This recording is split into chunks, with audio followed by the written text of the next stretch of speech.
大家好，欢迎来到 Mandarin Corner， 我是艾丽。美国无疑是全球最具影响力的国家之一，跟中国有着密切的贸易合作伙伴关系。这不禁让人感到好奇，普通中国人对美国及美国人民有着怎样的看法和认识呢？今天我们就来到街头来听听他们的看法吧。说到美国，首先想到的是什么？特朗普。董哥。资本家。然后呢？自由。繁荣。美国就是比较的自由吧。哪一方面自由？他们的文化和还有他们的行为处事比较自由吧。就是一大堆毒贩子，感觉那边特别乱。从哪里了解到的？高中晚上晚自习看视频看到的。我是觉得那边很多美女。哪样的美女？长什么样的？又高又瘦，五官很深邃的。从哪里看到的？视频上吗？对，抖音还有小红书。说到美国，我想到的是肯德基。特朗普。美国就是那句话嘛，自由美利坚，然后枪击每一天。说到这个枪击啊，就可能新闻上也经常看到，是吗？对，然后反正新闻挺多报道的吧，怎么美国警察怎么样暴力执法什么鬼的，我也是经常看到这些报道，会让你有什么感觉？美国那边比较乱，但是这只是在媒体上看到的，但是真实情况我们也了解不了，因为我还没去过美国。那会让你不敢去美国旅游吗？以后？我觉得也还好吧。我身边也有一些人去美国呀、加拿大那边留学，但是也没有说有特别严重这种情况。就以前感觉他们比较发达，但是最近感觉他们好像也挺困难的。哪方面困难？就是经济好像也有一点点困难，然后一些穷人也挺辛苦的。从哪里看到的？就是看一些新闻呀什么的。说到美国，你首先想到的是什么？特朗普。为什么呢？有点毛病。有点毛病。政策有点激进，对华的态度有点极端。他的哪一方面政策比较激进？贸易方面，加征高额的关税，并且限制一些高精尖的企业对华出售相关的那个设备。对你个人有影响吗？没有影响。因为有些浙江有很多这种外贸公司嘛。对于海外贸易的话，对浙江宁波那一块的那个外贸影响其实是比较大的，但是因为跟我从事的行业不是特别相关，所以没什么关系。说到美国，你首先想到的是什么？比较了解他的电影吧，就是我本人比较喜欢他的复仇者联盟啊、钢铁侠或者是黑寡妇这样的英雄人物。你觉得美国的电影跟中国的电影有什么区别吗？我觉得美国电影比较崇拜个人主义吧，它的英雄色彩比较丰富，像美国的好莱坞、漫威或者是 DC 都非常的制作都非常精良。像中国电影的话，我觉得像最近的就是封神系列电影，就是向他们学习一些先进的制作的技术。通过学习他们技术，能够帮助我们中国文化更好的走出去，实现中西文化之间的交流。你觉得美国电影在中国受欢迎吗？我觉得疫情之前是一个重要的分割点。疫情之前的美国电影在中国市场是非常受欢迎的，那疫情之后的美国电影有点不如我们中国电影。为什么呢？因为我觉得我们中国电影更加的崇尚一些家国情怀，传播中华优秀传统文化的主题。为什么疫情之后就没有那么受欢迎？什么改变了呢？我认为疫情之后，国人国货精神的那种觉醒吧，注重我们在中国市场的发展。提到美国这个国家，你首先想到的是什么？首先想到就是很繁华嘛，高楼大厦是吧？然后特别是那边的教育也比较的随性，就不像我们可能重视考试啊之类的啊，但是那边可能注重的是实践嘛，就可能去动手操作啊等等啊。从哪里了解的？这个嘛，很多肯定是读书的时候有从电视上啊、课本上啊这些了解到嘛。那你说真正的我没有去过，我也不知道真正是什么样子。好，您呢？第一印象，第一想到的是什么？我没事，所以这个的话就大概是我能够想到的词嘛。说到美国人，首先想到的是什么？比较高，然后眼睛比较大，皮肤比较白，个个出来都是大帅哥，个个出来都是大美女的那种。从哪里看到了这么多帅哥？从哪里啊？那我们读书的大学的时候，我们也有很多外教吗？外教啊，有很多国外的人过来留学的嘛。所以说，就在我的印象中啊，不只是美国人啊，他们很多外国人都是比较高的，比较壮，然后又比较帅，然后女孩子又比较有气质的。哦，那以后有机会碰到，会不会考虑跟一个美国人交往？交往这个东西，我可能因为我觉得我还是做不到这一点吧。像我爸妈说的，我宁愿找一个离家近一点的，那个那么远我都不能出省了，我还找一个外国的，让他入赘啊，入赘这种啊，好像没有考虑过。我思想还是比较保守的，我还是找一个咱们当地的就行了。那说到美国人，首先想到的是什么？特朗普。我也是，特别是他那张被枪击耳朵的那张照片。那个枪击事件在中国也是被报道了很多的啊。是的。看完那个新闻报道，你们当时的第一想法是什么？美国太乱了，我爱中国，我爱中国。很庆幸活在中国这么安全的国家，不会发生战乱。开放、自由，就是他们的价值观念跟我们中国人不太一样，他们更偏向于享受生活，对于国家的发展以及那种工作可能不是那么看重，跟我们国人的有点区别。你觉得好还是不好？挺好的呀，享受生活嘛。人活着要为自己而活，不能为工作而活，不能像我们国内996是吧？那这些印象是从哪里来的呢？一方面是国际新闻，一方面是文化产品，比如说电影、美剧、音乐这一块。那说到美国人，你首先想到是什么？他们的长相跟我们就是中国人就是完全是不同的，他们长相就是很高大个吧，就是尤其是美女嘛，那些都是很高的。你呢？我觉得他们就是长得比较的有特点吧，然后穿衣也比较时尚之类的，然后就是很敢穿那种。敢穿是什么意思？就是比较不太受世俗的那些界限，就是他们穿衣就比较随性，比较自我一点。那跟我们相比呢？我们穿衣的话，就是大多数人比较保守一点。他们的口音跟英国人不一样。你在学英语？那肯定啊，大学生都要学的。考过了没有？4级过了，但6级还没考。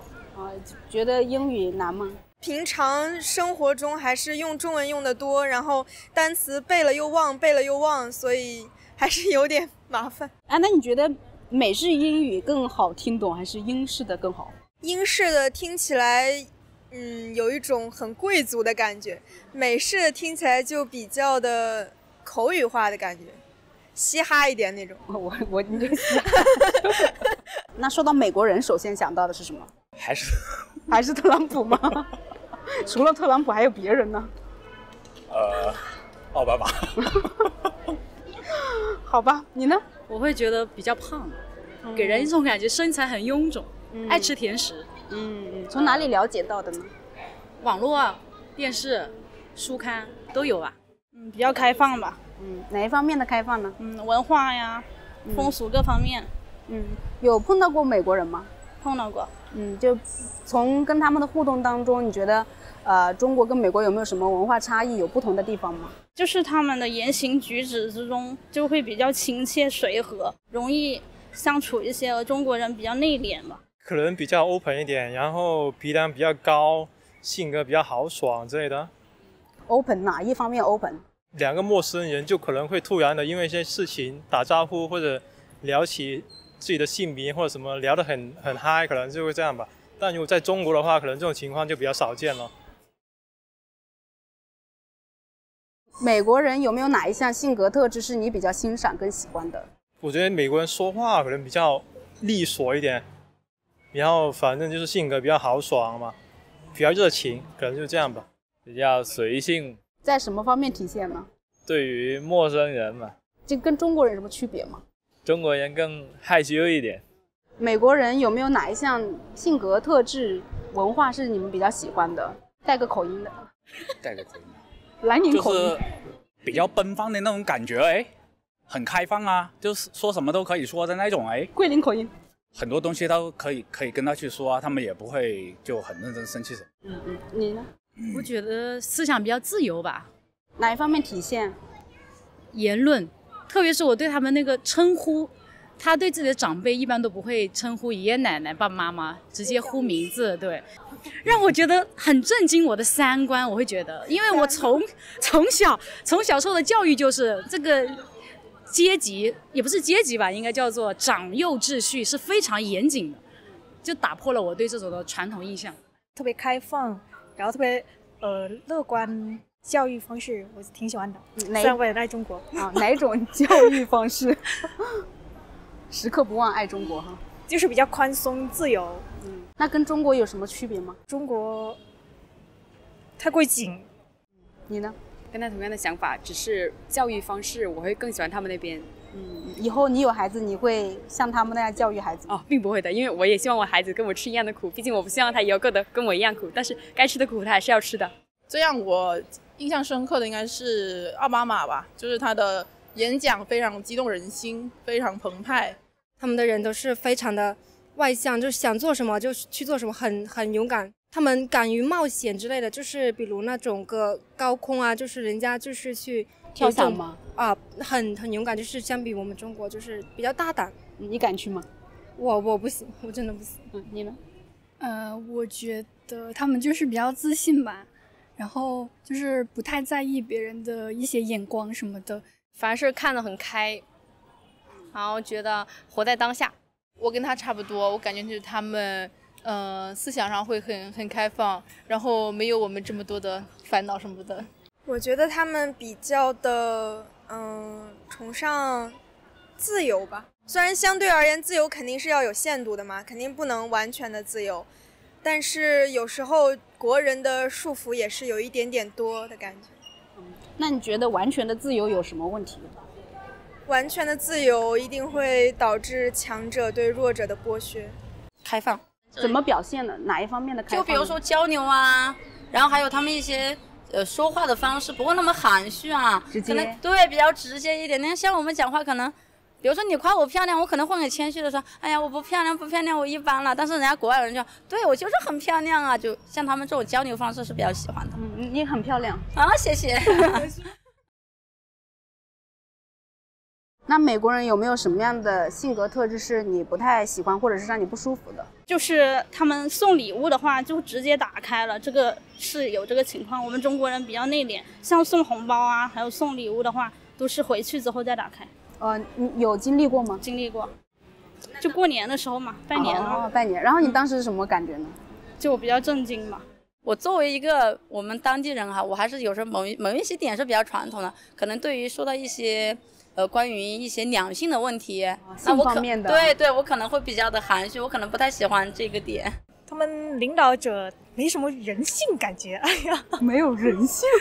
对呀，怎么说？就是一直挑起这边那边的战争。你呢？我感觉他们太随意了，老是经常性换总统，导致有一个不稳定的政治局面，所以人民也不会得到很安心的那种感觉。对，不是很安全啊。我是经常刷抖音，然后就会在哪个州，在美国的哪个州，然后呢晚上那个有一个可能一家人正回家，然后突然有一个暴徒直接把那个门打开之后就把他捞出来就开始枪战。但咱们在中国的话，就现在这么挺晚了，然后还能这么放心的从郑州然后跑到桂林，然后这么开心的玩。不太喜欢的文化就是他们的种族歧视比较严重。你说的种族歧视是歧视什么样的人？就他们不是歧视黑人吗？随意的去攻击那些不是他们自己国家的一些人，我觉得这个文化就是我不太喜欢。你刚刚说他们是有种族歧视，这个是从哪里了解到的？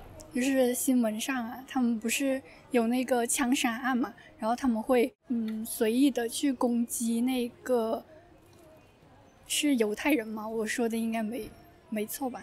有错的话就是给我指出来我的错误。那可能就是他们有时候自由过头了吧，就比方说毒品什么的。毒品泛滥哈。不喜欢就是可能有的时候有点收不住，就可能有点太过于奔放这种，但可能也是一种那种文化冲突吧。我也是觉得，就是特别是两性关系方面嘛，我不知道我了解的公平公正没有啊，但是我就是据你的了解嘛，对，就觉得好像这方面比较，我们中国人保守一点，我会觉得太过于奔放了。就是如果朋友之间谈论这个，会不会也觉得有点让人不舒服？看个人的受教育的情况，如果你是在农村县城的话。可能谈论这个会被人家觉得你这个人思想有问题，但是我会觉得现在的孩子什么的也需要了解这个东西，无所谓，我觉得。那有没有你不喜欢的一项特质？个人英雄主义，在他们的文化产品当中体现的比较彻底。能具体解释一下吗？就是一个人拯救了世界呗，复仇者联盟也好，或者说普通的一些犯罪电影。都是有一个单独的男主角，扛下了所有类似于超人啊、钢铁侠啊。这个对比中国的一些电影有什么区别吗？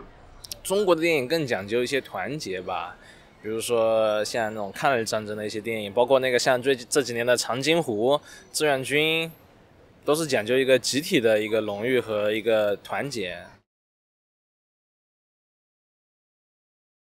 有没有关注美国的哪一位名人明星比较喜欢的？特朗普，好像大家都知道哈。杰森斯坦森、光头郭达。那最近的一部剧好像叫《养蜂人》。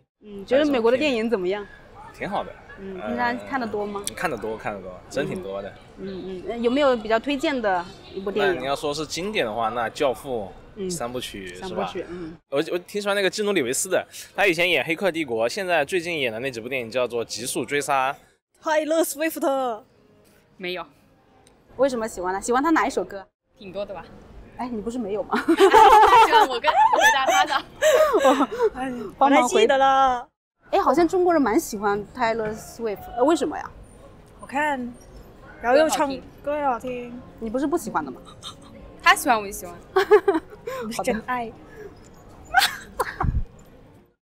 是应该是有一个那个去世了的那个打篮球的那个吧，那个叫科比吗？啊，是。平常会看美国电影吗？然后会有看美国电影的，很多就是因为他们的国外电影不是都是比我们中国的电影都是会更开放性点，就是中国的话就是都可以知道电影的结局，然后外国的那个电影美国。他们的结局就是你意想不到的。哪一部电影是你最喜欢的？我不太记起那个名字，但是他那个结局，他的结局就是，他给你一个悬念，就是没有告诉你最后的答案，就是说那个人到底是生是死。美国在哪一方面是比世界上其他国家都要强的？军事实力，咱们正是事实。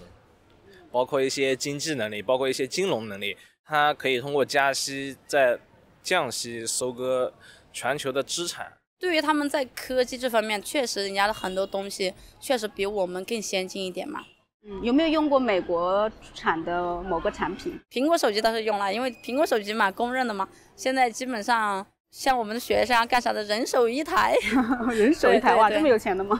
不是说这么有钱，因为它确实某一些点，比如说它不卡顿嘛，那可能像我们有些手机，它可能到一定点，它就会把你弹出来。比如说你进入一个学习网站啊，它就把你弹出来啊。但是苹果手机它确实这个点是做的比较好的。美国有没有哪一方面就是比世界上其他国家都更厉害、更强的地方？那肯定有啊！你看那个芯片啊。人家制造3毫米，突破了3毫米、3纳米以上的那个什么芯片吧，但中国可能在这方面还是稍微有点差距吧。他们的科技肯定是最好的嘛，好像在一些就是争取一些少数群体的权利的方面也做的也还可以吧。各种交通可能会比我们中国会更好，但是现在中国也是发展起来了。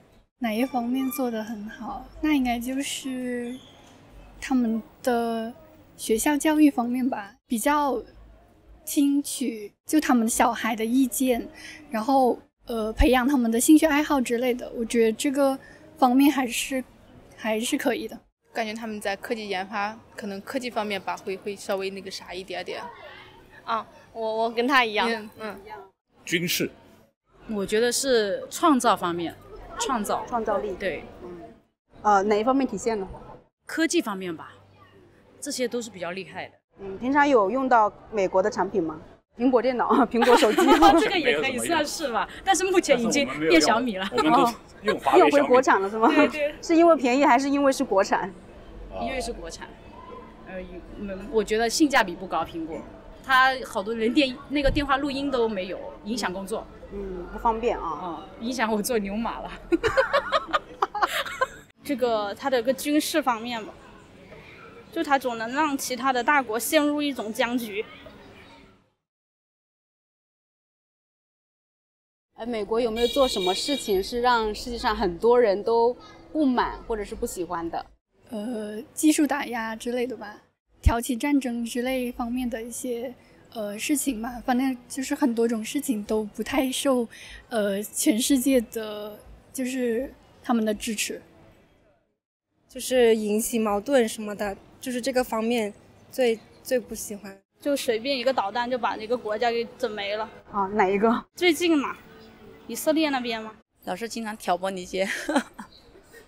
哪一方面解释一下？就可能他和某些国与国之间的交流啊，就是比较拽啊，用我们的话说是吧？因为我们国家实力也很强啊，对不对？我们也不弱啊，我们也是非常厉害的。中东，他挑起那边那么多战争，他的霸权主义。全世界人，我觉得我们代表不了全世界人。那你不喜欢美国的哪一方面？也没有说不喜欢，没有那么严重是吧？对，也就是因为国家与国家之间就是这样嘛，有在竞争中一边竞争一边发展，这个我觉得就正当竞争其实无所谓啊，这个太高层面的东西我们也不懂嘛，就是这样子嘛。就是如果实在要说一点的话，就是从各那种新闻啊，还有网上的一些报道，可能就是他们就全世界范围在那里煽风点火吧。你呢？我好像没有特别大的感觉，对日本的感觉比较强烈。美国就还好，我觉得他这种人就属于借刀杀人嘛，就到处煽动那种什么战争啊，什么到处去别国建立什么军事基地啊，什么这种俄乌战争、以色列那些都是美国在背后有一些支持的方面的吧。他总是觉得咱们中国一些强大的国家就会超越他，然后他就不想他被超越，他就想当第一，想主宰世界那种感觉。我想着大家和平共处不可以吗？我感觉他们可能有资本家的那种行为，就是大家有钱人就很那个什么，然后就不会帮助弱势者，就感觉这个国家整个人就没有一种就比较自我。对，有钱人很有钱，然后穷人就很穷的那种感觉。目前有关注美国的总统大选吗？有啊，感觉好像特朗普又要上台了。希望他赢吗？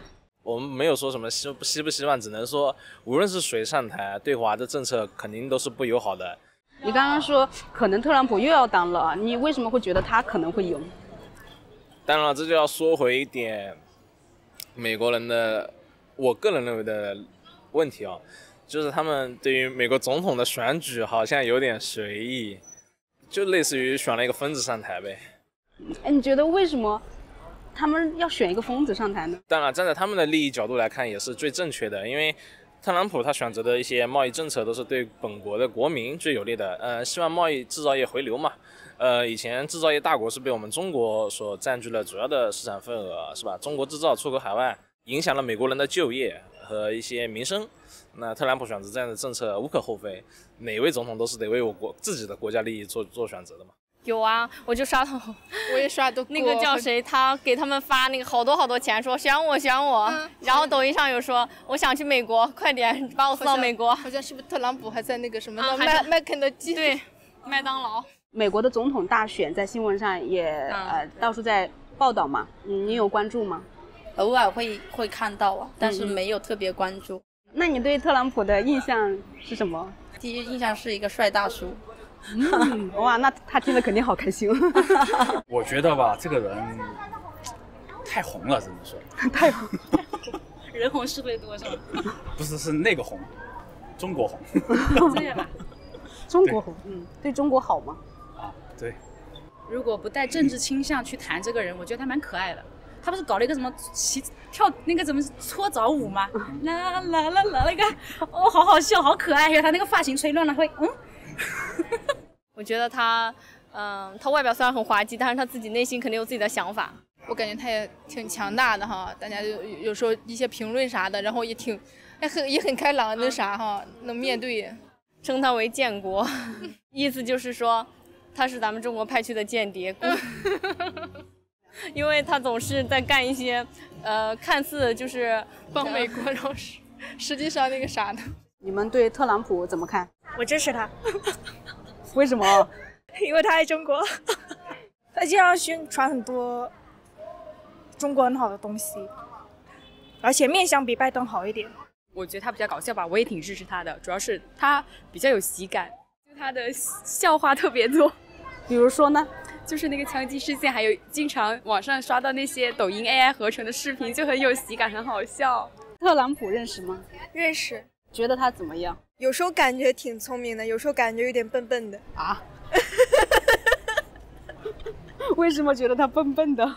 新冠疫情那时候，有时候他说出一些很奇怪的言论，就感觉笨笨的。那现在他又在竞选美国的总统吗？你希望他赢吗？祝他好运吧。特朗普我觉得挺真实的一个人，就是可能不会在背后说什么心机，有什么就会直接摆到桌面上当场跟你发疯之类的。那另外一位呢？另外一位的话，我也不太了解哈里斯，因为听说他是一个傀儡，就是被别人指使的做事情的一个，所以我不太了解他。那对那个女候选人哈里斯呢？有气质，有女强人范，是我喜欢的类型。我也想成为那样的女人啊，可以作为你的榜样啊。对对对。我对他好像没有特别大的印象，但是我就是看过新闻，就那个奥巴马有帮他拉票嘛。我对希拉里就是有印象，但是对哈里斯没有关注过。觉得希拉里怎么样？我觉得好狠呐，她长得就是一个非常非常凶狠的那种女强人，特别强。你会希望她上任吗？我不希望她上任。为什么？因为这样肯定对咱们中国的话，她那么强，然后她肯定会想办法去。毕竟美国人总是想称霸世界啊。这两位候选人啊，就是特朗普跟那个女候选人哈里斯，你觉得哪一位会赢？这个我评判不了。你如果说站在女性的角度上那个角色来说的话，我肯定希望女的啊，她能够就是说是对，能够作为美国第一任女总统是吧？但是像特朗普他之前本来人家就很有经验，然后毕竟也当过的，对不对？那这个东西你肯定是没有对比性的，对不对？这个还得看他们自己国民怎么去选择了啊，我们无法去评判的，是不是？哈里斯好像就是相当于那种保守派，他好像获得了挺多那种以前那种美国的富豪支持，但是特朗普代表的是一种科技革新派。然后他就获得了那些什么 CEO 马斯克的一些支持，就是一些比较偏科技型的一些人才的支持嘛。所以说就是这两派，就是一个是保守派，一个是那种科技派，就两派就是争夺嘛。其实我比较看好的是特朗普吧。啊，为什么？为什么？因为感觉就是时代在向前发展嘛，就其实肯定是会有一些淘汰的东西，可能特朗普可能会跟上这种当今的一个科技的潮流，可能会取得一些领先吧，我是这样觉得的。我觉得如果不出意外，那应该是没什么意外的。毕竟在经过那些刺杀事件之后啊，我觉得大概率是特朗普吧。你觉得哪一方赢会对中国更有利？那站在国家层面，我觉得特朗普就目前来看应该会有利一点，因为就在我们底层人民看来，他喜欢乱搞。那哪一方面的乱搞？就是各方各面的乱搞。但是，那如果上头开始乱搞，那我觉得对我们应该就是比较有利的。敌人的敌人就是朋友，对吧？那这两位，你觉得哪一个会赢？女的那个人。为什么？因为特朗普他不是风评不太好吗？美国会被他搞垮。这个我觉得还真不好说呢。他每次都是美国会整出来一种特别出乎人意料的那种东西，乌龙啊啥的。你希望哪一个赢？我还是希望特朗普。我也是。可能我对女总统也就像他说的，我感觉女总统一般就比较干练和那个啥一点，果断。他们更强，肯定对我们国家会很不利啊！我想我们国家要，反而要更强大，不管他们怎么抵制我们，然后想要打击我们，我们更强大才是最好的。那他们对他们不利的事，我们肯定要支持，因为我觉得特朗普他，怎么说呢？感觉这个人好像没有什么心机。可能是他没有。他前几年上任那一些，除了有一个什么经济，他会制约中国啊，然后其他方面像战争的话，我还没有觉得爆发太多，对咱们中国好啊。至少还是比较平缓的那种状态。你觉得哪一位赢得选举会对中国更有利呢？我觉得谁赢都对于我来说好像都没有太大的影响。对，当今世界就美国和中国2大世界大国是能坐在桌面上掰手腕的，那他们绝对不会对我们友好。可能就是哈里斯赢了会更有利嘛，因为特朗普他的一个政策就是说把中国的关税提升到60%，然后哈里斯的话，他这种对华的政策还比较友好一点。然后，但是这种也还好，中国的影响其实也不需要，就是说靠这2位来影响，可能中国自身更多的靠自己的财政嘛。中国有2种应对措施，一种是哈里斯上台的也有应对措施，一种就是特朗普上台也有应对措施。其实我觉得都没什么太大的关系吧。好，今天的视频到这里就结束了。对于以上的回答，你们有什么看法呢？欢迎留言讨论。如果你喜欢这个视频的话，那就请点赞、转发并订阅我们的频道。我们下期再见，拜拜。